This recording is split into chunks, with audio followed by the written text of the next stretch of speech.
Movie के शुरुआत में हम केटी नाम के एक लड़की को देखते हैं जो एक कॉफी शॉप में काम करती थी, लेकिन वो एक मॉडल बनना चाहती थी, पर उसके पास शूटिंग के लिए पैसे नहीं थे।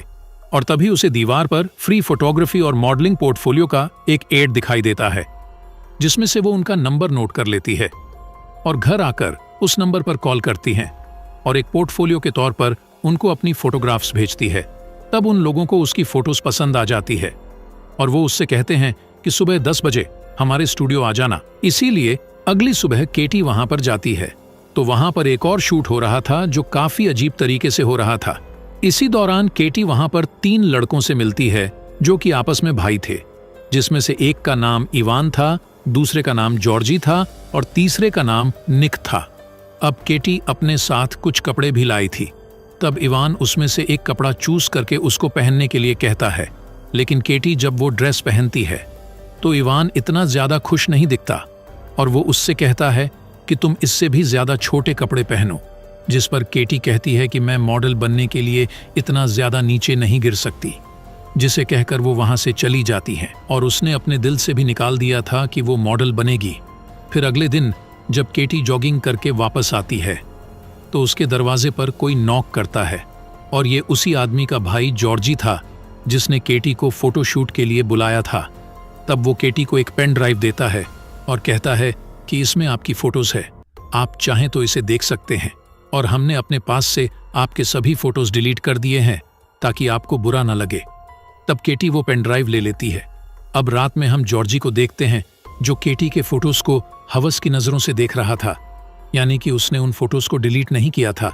फिर अगली रात जब केटी कूड़ा फेंकने के लिए अपने घर से बाहर जाती है तब इस चीज का फायदा उठाकर जॉर्जी उसके अपार्टमेंट में घुस जाता है, लेकिन केटी को कुछ पता नहीं चलता और वो सो जाती है। फिर आधी रात को जब उसकी आंख खुलती है तो वो देखती है कि जॉर्जी वहीं बैठकर उसकी फोटोज खींच रहा है।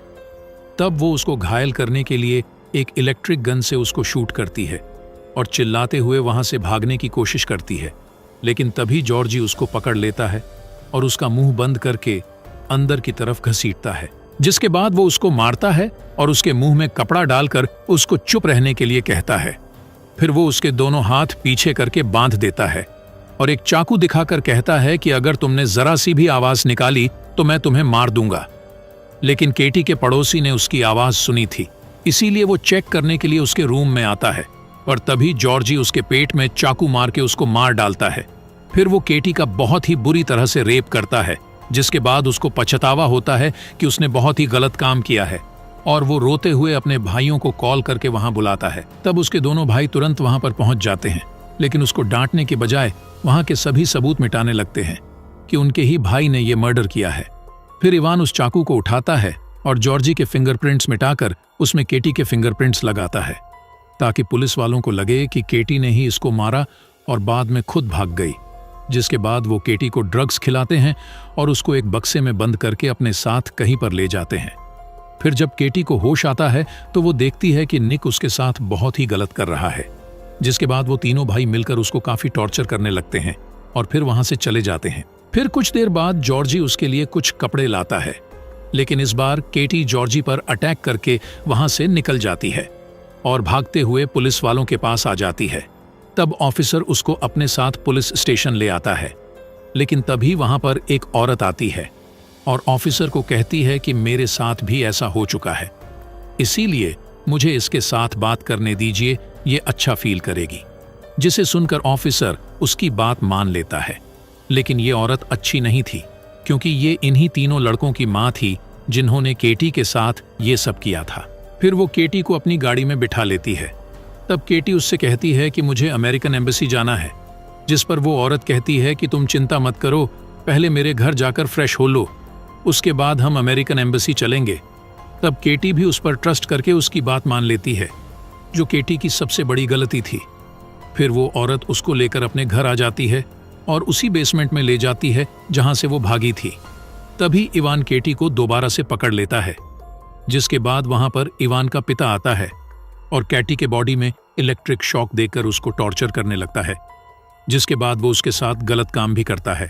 फिर दूसरी तरफ हम इवान के माँ को देखते हैं जो अपने कमरे में जाकर रोने लगती है, जिससे हमें पता चलता है कि इनके साथ भी जबरदस्ती ये सब काम करवाया जा रहा है। फिर हम इवान को देखते हैं जो केटी के पास जाकर उसको काफी पीटने लगता है, जिसके बाद वो तीनों मिलकर वहीं जमीन खोदते हैं और केटी को एक बक्से में डालकर वहीं दफना देते हैं। लेकिन केटी को जहां पर दफनाया गया था वहां एक पत्थर होता है जो बॉक्स के वजन से टूट जाता है और वो बॉक्स भी नीचे गिर जाती है, जिससे केटी बाहर निकल जाती है और केटी देखती है कि ये जगह इस शहर का गटर था। फिर केटी थोड़ा हिम्मत करके खड़ा होती है और इस जगह से बाहर निकलने का रास्ता ढूंढती है। तब उसे एक दरवाजा मिलता है जिसे खोलने पर वो एक चर्च में पहुंच जाती है, जहां पर उसे एक फादर मिलते हैं जो उसकी हालत देखकर उससे अच्छे से बात करते हैं और साथ ही उसको खाना और गर्म कपड़े भी देते हैं, जिसे लेकर केटी वापस उसी सुरंग में आ जाती है। फिर अगले दिन केटी दोबारा उस चर्च में जाती है। तब फादर उससे कहते हैं कि मेरी बेटी, क्या मैं पुलिस को बुलाऊं ताकि वो तुम्हारी मदद कर सके? लेकिन केटी उन्हें मना कर देती है और बाइबल का एक पेज पढ़ती है जिसमें लिखा था कि बुरे लोगों को उनकी सजा जरूर मिलेगी। उसके बाद केटी इवान के घर जाती है और वहां से कुछ पैसे चुरा लेती है। फिर अगले दिन वो एक कॉफी शॉप में जाती है जहां पर जॉर्जी बैठा हुआ था। तभी जॉर्जी केटी को देख लेता है और काफी शॉक हो जाता है। फिर वो उसका पीछा करने लगता है और पीछा करते हुए वो उसी गटर के सुरंग में पहुंच जाता है। तभी पीछे से केटी उसके गले में एक रस्सी डालकर उसको बेहोश कर देती है और जब उसे होश आता है तो वो खुद को एक जगह पर बंधा हुआ पाता है। तब केटी उसके शरीर के हर एक जगह पर कट लगाती है और उसको ऐसे ही मरने के लिए छोड़ देती है। उसके बाद हम एक बार में निक को देखते हैं जो काफी ज्यादा ड्रिंक कर रहा था, जिससे उसको उल्टी आने लगती हैं और वो वॉशरूम जाता है। तभी उसके पीछे वहां पर केटी भी आ जाती है और वो उसका सर पकड़कर कमोड में घुसा देती है, जिससे उसका दम घुटने लगता है और उसकी वहीं पर मौत हो जाती है। उसके बाद वो इवान के पिता के पास जाती है। तब इवान के पिता उसको देख लेते हैं और उसका पीछा करते हुए उसी सुरंग में आ जाते हैं।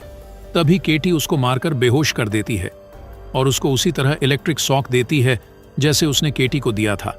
उसके बाद वो एक बहुत बड़े इलेक्ट्रिकल मशीन के वायर उसके मुंह में घुसा देती है और उस मशीन को स्टार्ट कर देती है, जिससे उसकी तड़पते हुए वहीं पर मौत हो जाती है।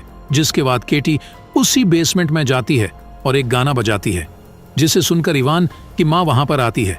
तभी पीछे से केटी उसको धक्का देकर उसी गटर में गिरा देती है और एक बॉक्स में डालकर जोर जोर से उसका ढक्कन उस औरत के सर पर मारने लगती है, जिससे उस औरत की भी मौत हो जाती है। और अब बारी थी इवान की, जो अपनी मां को ढूंढते हुए उसी गटर के सुरंग में पहुंच जाता है। तभी केटी उसको भी मारकर उसे भी पकड़ लेती है और वहीं दूसरी तरफ चर्च का फादर एक ऑफिसर को केटी के बारे में सब कुछ बता देता है ताकि वो उसकी मदद कर सके। जिसके बाद वो ऑफिसर भी उस सुरंग में जाने लगता है और वहीं दूसरी तरफ केटी इवान को काफी टॉर्चर करने लगती है। लेकिन अचानक इवान उठकर केटी का गला दबाने लगता है, पर तब तक वहां पर वो ऑफिसर आ जाता है और इवान के सर में गोली मारकर उसको मार डालता है। जिसके बाद केटी बिना कुछ कहे वहां से चली जाती है और बाहर आकर मुस्कुराने लगती है और ये मुस्कान काफी सुकून भरा था, क्योंकि उसने उन दरिंदों से अपना बदला ले लिया था। और आखिर में हम देखते हैं कि वो अमेरिका एम्बेसी की तरफ जाने लगती है ताकि वो सरेंडर कर सके। और इसी के साथ ये मूवी यहीं पर खत्म हो जाती है।